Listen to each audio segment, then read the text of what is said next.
Good morning, students.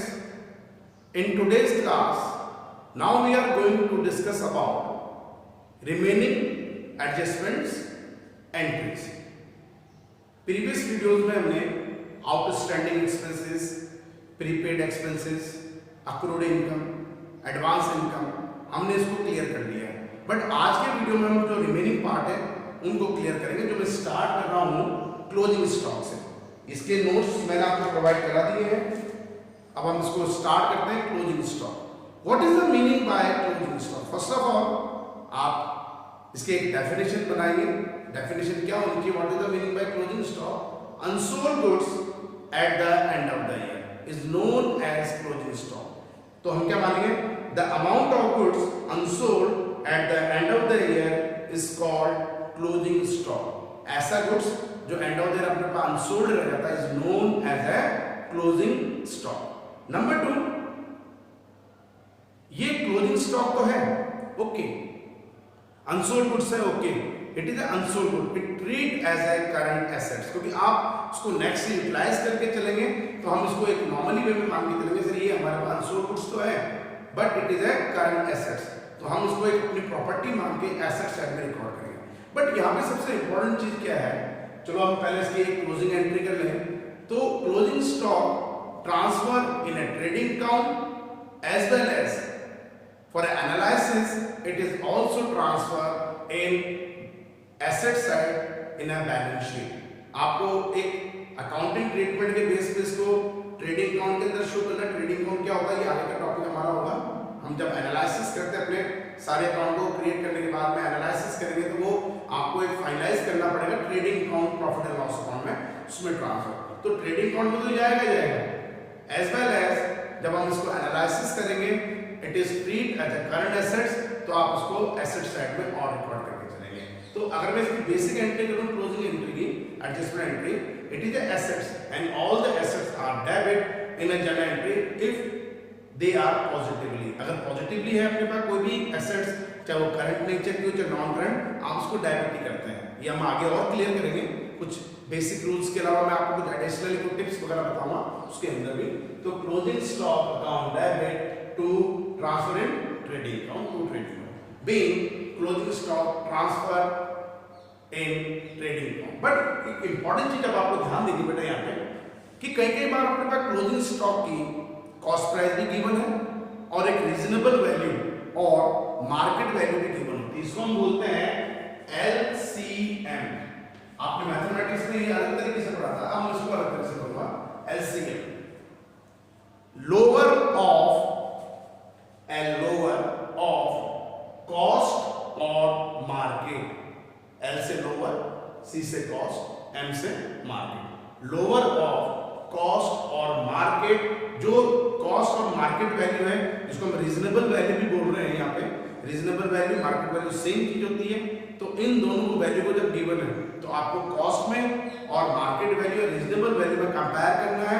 Which ever is less, जो less आएगा आप उसी पे इसको कैलकुलेट करेंगे. तो एलसीएम लोअर ऑफ कॉस्ट और मार्केट. तो हम बेसिक एंट्री कर रहे हैं इसकी closing stock on debit to trading account. Next point, interest on capital, जो मैंने आपको पहले एक्सप्लेन कर दिया था.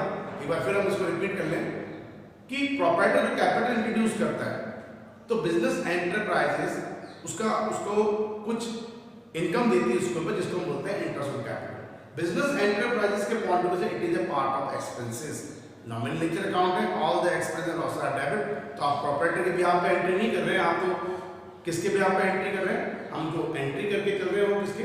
Business enterprises. तो बिजनेस एंटरप्राइज के लिए part of expenses should be adjusted in capital account. तो interest on capital account debit to capital account. Next, interest on drawings.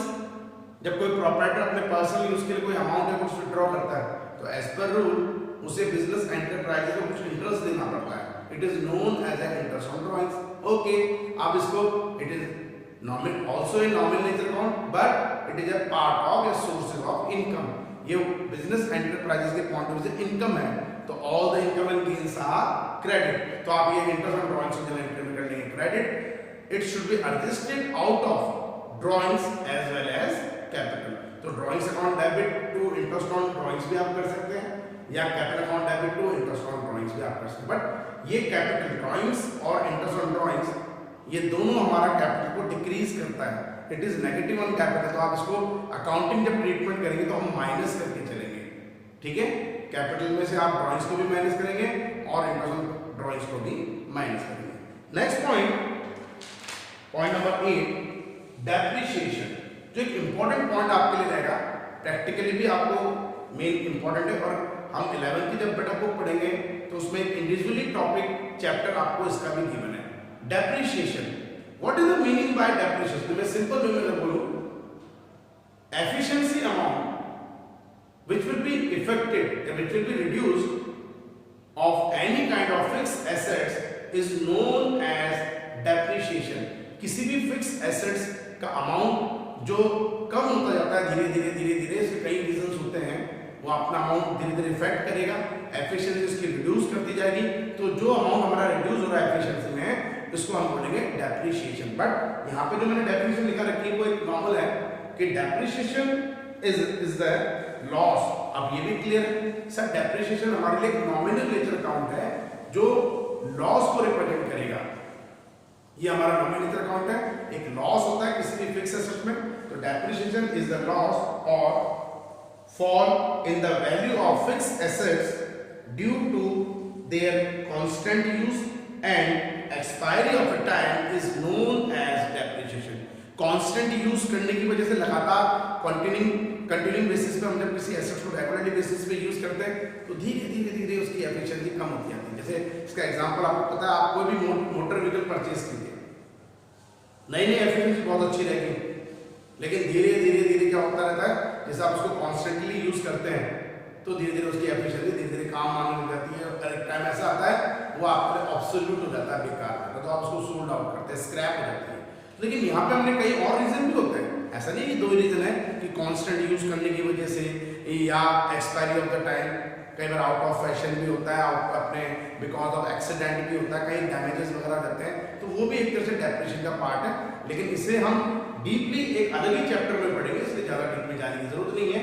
अभी हमें केवल एडजस्टमेंट एंट्री में उसको एडजस्ट करना है।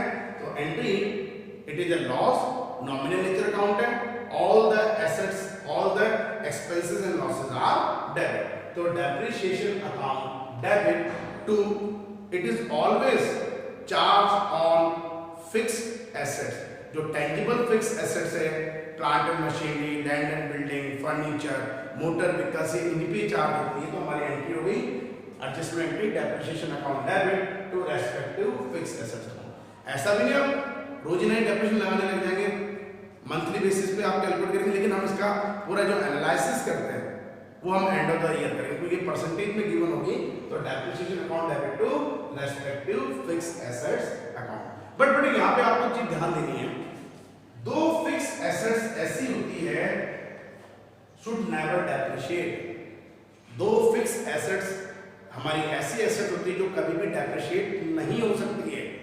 नंबर 1 लैंड और नंबर 2 लॉन्ग टर्म इन्वेस्टमेंट। एक तो लैंड, एक long term investment should not be depreciated.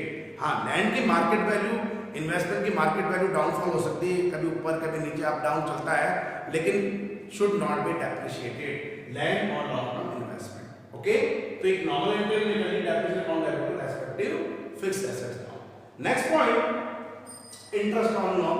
Okay, what is the meaning by interest on loan? एक नॉर्मल कंडीशन है, बिजनेस को हमें एक्सटेंड करना है, एक्सपेंसिव हो रहा हमारा business, we required more money, हमें अपने बिजनेस को एक्सटेंड करने के लिए और पैसा चाहिए, मोर मनी रिक्वायर्ड है, लेकिन वो हमारे पास तो पैसा नहीं। हमने तो इनिशियली जब बिजनेस स्टार्ट करा होगा हमने इंट्रोड्यूस कर दिया होगा। अब ये रिक्वायरमेंट आपको लोन लेके पूरी करनी पड़ेगी।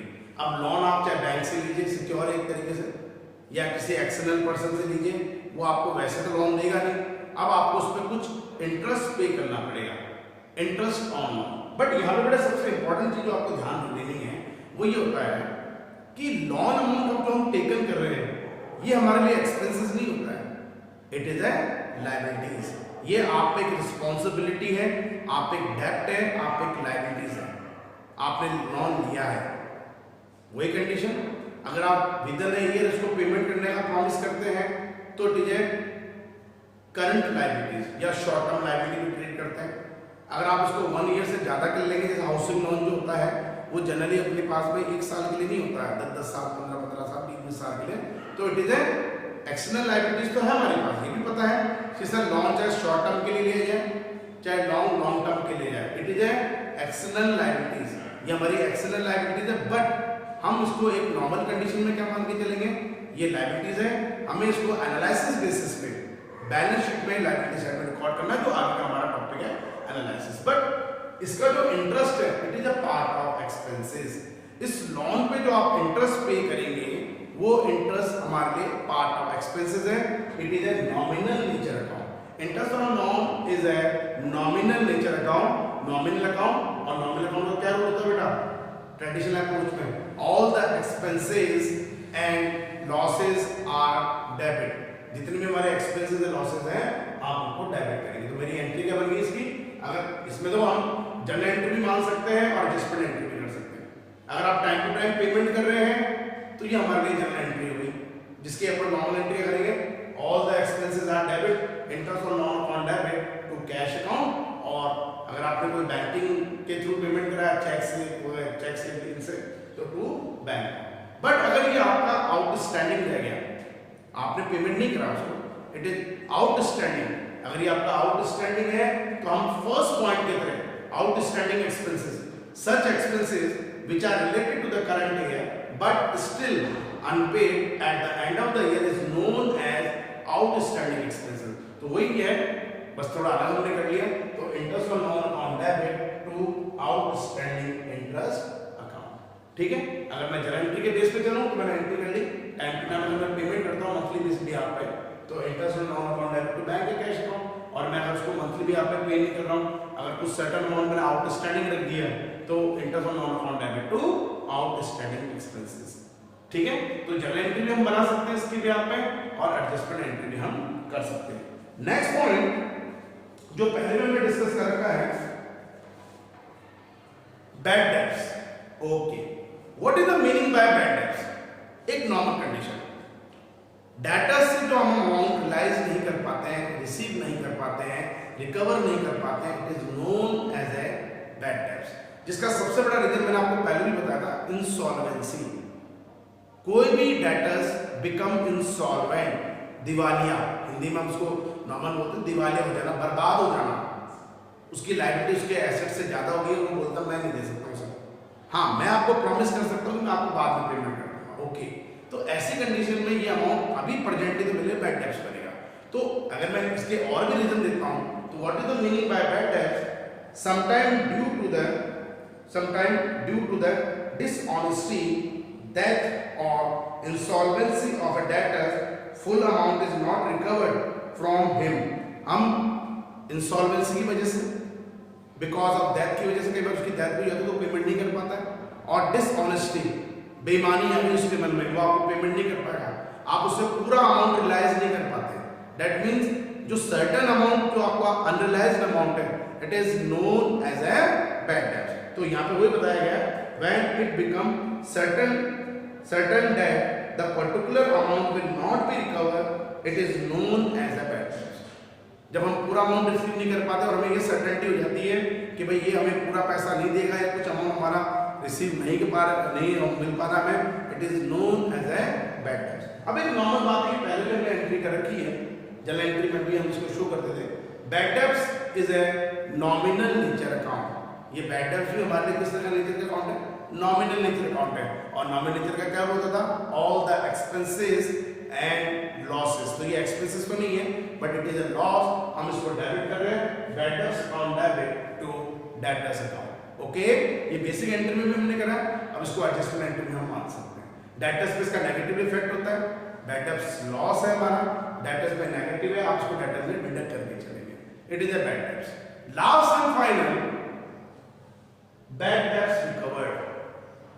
ओके, इंसॉल्वेंट हो गया पार्टनर, कोई भी डेटर्स जो था हमारे पास में इंसॉल्वेंट हो गया। पार्टनरशिप के बारे में तो आप 12th में जब आएंगे बेटा, जब आप क्लियर करोगे इंसॉल्वेंसी ऑफ अ पार्टनर, वो मुझे याद रहेगा, ठीक है। तो एक नेचुरल पर्सन है वो इंस्टॉलमेंट हो गया, बट उसने आपको प्रॉमिस करा था कि सर अभी मेरी कंडीशन ऐसी नहीं कि मैं आपको पेमेंट कर पाऊँ, अभी तो आप इतना ले लीजिए, आप सोचते हो ये तो बैड डेब्ट्स हो गया, बट वो बैड डेब्ट जो प्रीवियस ईयरली था आपका बैड डेब्ट्स हुआ था, recovered in A current year, उसने आपको या तो पूरा अमाउंट या कुछ पार्टली अमाउंट आपको दे दिया है। It is known as a bad डेब्ट रिकवर्ड। जैसे मैं इसको बेसिकली चीज पढ़ूं, sometime bad debts which were written off in a previous year are recovered either wholly or partly amount, it is known as a bad डेब्ट recovered. अब एक normally बात बेटा एक चीज देखना, ये बैड डेब्ट जो रिकवर्ड है वो हमारे लिए गेन है, नॉट अ प्रॉफिट। अभी भी क्लियर रखना, प्रॉफिट एक अलग चीज होती है। What is the meaning by profit? Business की रेगुलर एक्टिविटी करने पे टोटल सेल्स में से, टोटल रेवेन्यू में से जब आप कॉस्ट ऑफ गुड्स सोल्ड और ऑपरेटिंग एक्सपेंसेस माइनस करेंगे, that is known as a profit. एक रेगुलर प्रॉफिट तो प्रॉफिट अर्न करने के लिए हमारी एक रेगुलर एक्टिविटीज चलती है, लेकिन गेन इंसिडेंटली होते हैं, अचानक होते हैं। एक ये मान लीजिए कैजुअली होते हैं, हमारे पास में कैजुअल इनकम वगैरह होती है, इट इज अ गेन। तो बैड डेब्ट recovered is not a profit, it is a gain. लेकिन हम इसको नॉमिनल की तरह ट्रीट करेंगे, और नॉमिनल में क्या रूल होता था? All the expenses and losses are debit and all the income and gains are credit. तो ये गेन है हमारे लिए, इसको आप क्रेडिट ही करके चलेंगे। तो बैड डेब्ट रिकवर्ड को हमने यहाँ पे क्रेडिट कर लिया, लेकिन पैसा तो मिल ही रहा है, debit towards coming real account की तरह, cash bank on debit to bad डेब्ट रिकवर्ड अकाउंट। ये बेसिक एंट्री भी आप मान सकते हैं, journal entry as well as adjustment entry की तरह। तो कुछ एडजस्टमेंट्स हमने करे हैं, टोटल 11 एडजस्टमेंट मैंने आपको बता रखे हैं, मैंने नोट्स में भी आपको दिए थे। अब इसी को हम कंटिन्यू बेटा कर रहे हैं, लेकिन यहाँ पे बेटा क्लियर बात रखना, अभी कुछ हमारे और एडजस्टमेंट्स बाकी हैं। Manager commission, provision for bad and doubtful debt, provision for discount and debtors, reserve for discount and credit. लेकिन ये एक अच्छे टॉपिक है, थोड़ा बड़े टॉपिक, डीपली अपने को क्लियर करने हैं, तो वो हम अलग ही एक्सप्लेन करेंगे। इसको मैं इसलिए इनके साथ में आपको क्लियर नहीं कर रहा हूँ। तो ऐसे करके हमारे पास कुछ टॉपिक्स थे। Number 1 outstanding expenses, number 2 prepaid expenses, number 3 accrued income, number 4 advance income, number 5 interest on capital, number 6 interest on drawings, number 7 depreciation, number 8 closing stock, number 9 interest on lawn, number 10 bad debts, number 11 जो अभी normal minimum चल रहा है bad डेब्ट recovered. तो ये सब adjustment के बेस पे आपको एंड ऑफ द एडजस्ट करने पड़ते हैं, जिनके लिए हमने थ्योरिकल फॉर्म में इसको क्लियर करा। प्रैक्टिकल फॉर्म में हम नेक्स्ट वीडियो से इसको स्टार्ट करेंगे। तो आज के वीडियो में इतना ही। Thank you and have a nice day.